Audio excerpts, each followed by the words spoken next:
So hello and welcome to my Monday's review of NieR Automata. If I must say myself, this is the perfect game for me to review, as my research and my work has been a lot of Japanese roleplay games and action games, especially fighting games. So NieR Automata as its core gameplay is definitely kind of my thing. So should you buy this game? Yes or no? Absolutely, it's a yes. However, the game has a few flaws, and I'm going to go into those more later here, and I actually will get the game slightly lower than most people, especially on the very hard. So first of all, the difficulties in the game are easy is playing for you. So don't put it on easy, it's just ridiculous.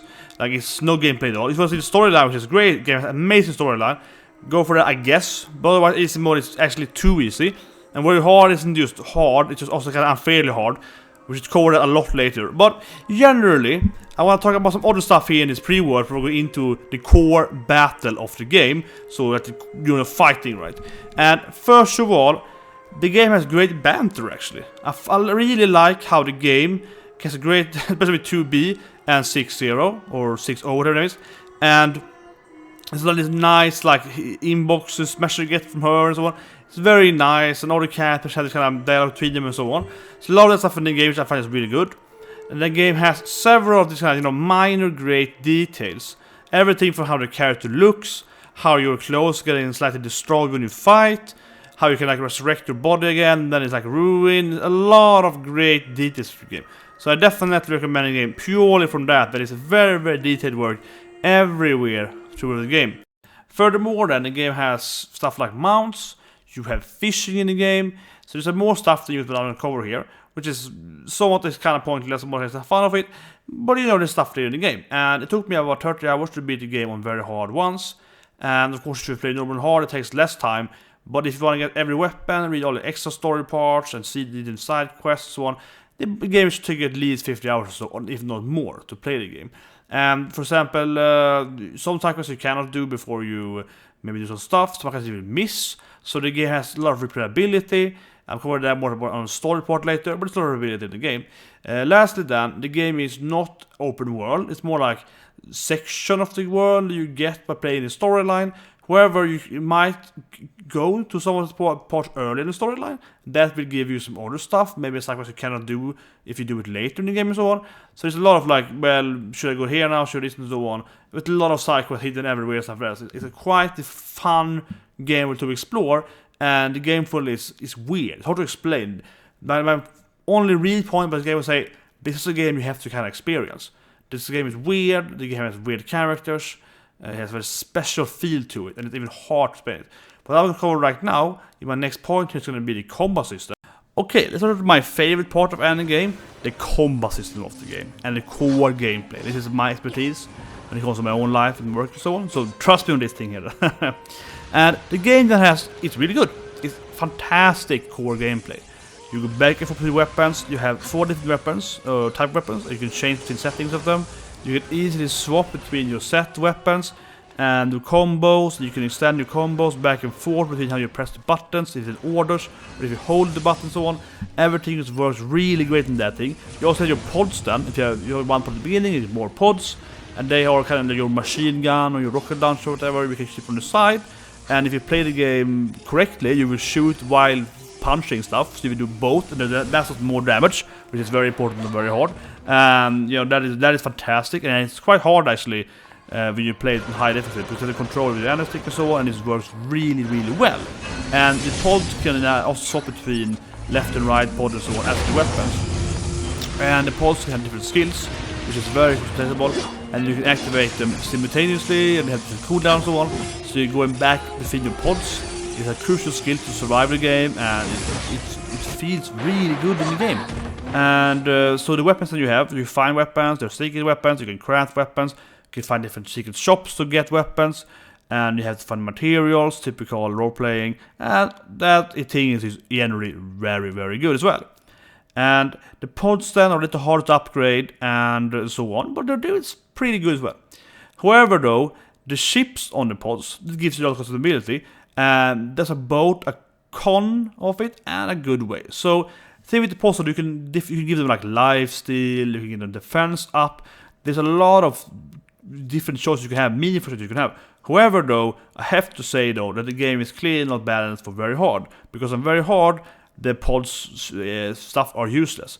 All of that stuff will give you nothing on very hard, like life gain, you die in one attack anyway, defense doesn't matter, so it's about 90 or so percent of the ships are completely useless on the game very hard.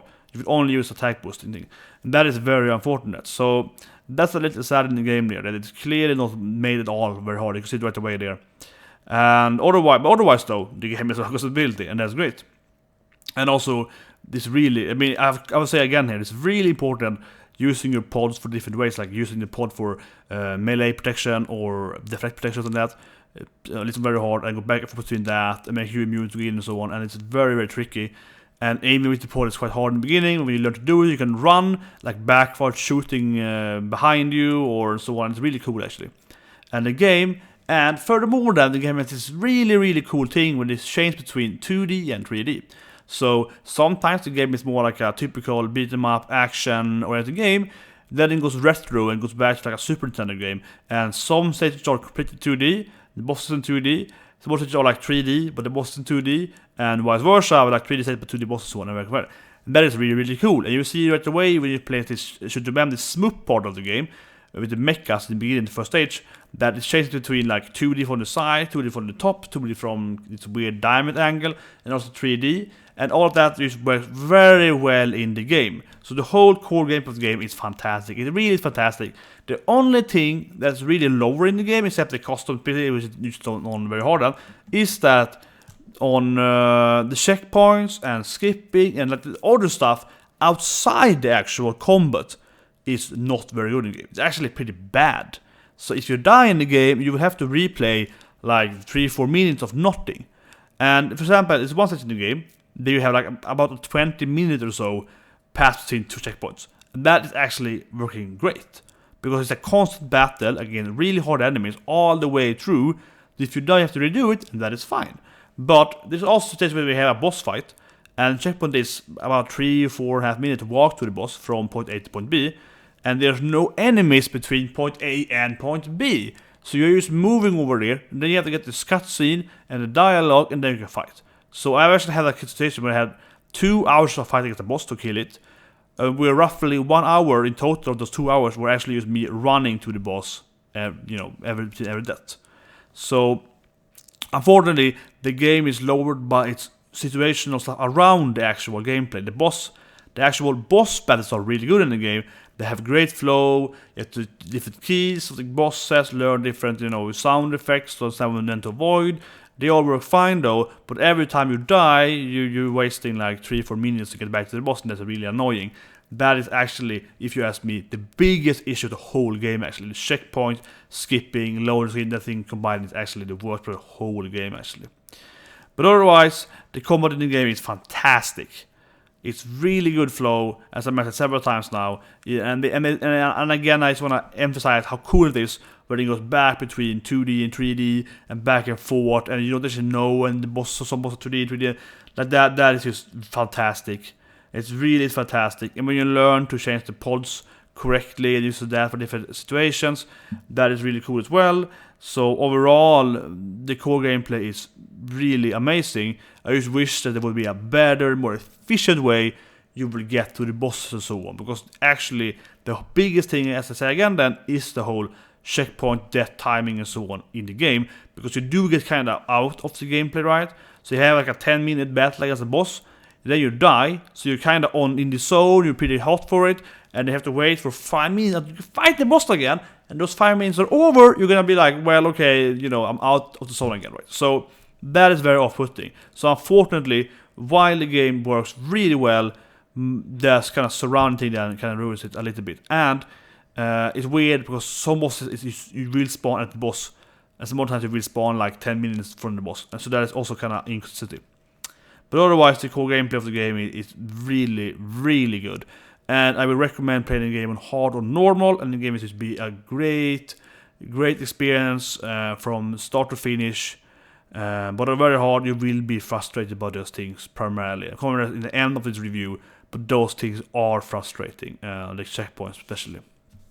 The graphics in the game is really amazing. This is not just like how well it's done so, but it's more an aesthetic side of it that is so good. And it's all the details about the game. For example, you can look at the machine faces, how they are kind of dressed, or the color in the face and so on. That tells you a lot about them. So all these details are very good. The game has this vibrate world, while the world is kind of dead, it's also very vibrating, and it feels really weird.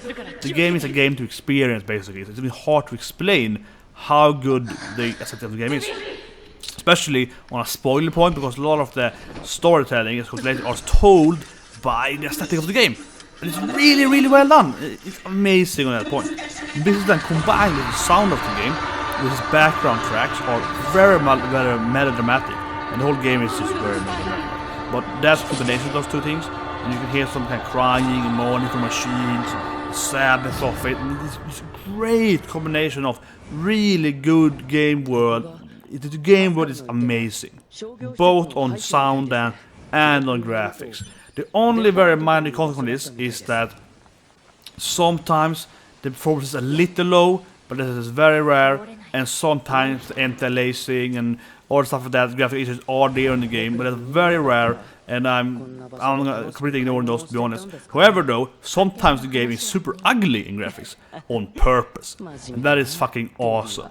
So you see, so to play the game, you get hacked, for example. The game turns into kind of like MS Roy 99 or something, and it's just really, really ugly. And it's clearly done on purpose, because you're getting hacked, like an inner fight between your Android brain or something, and that just works so well.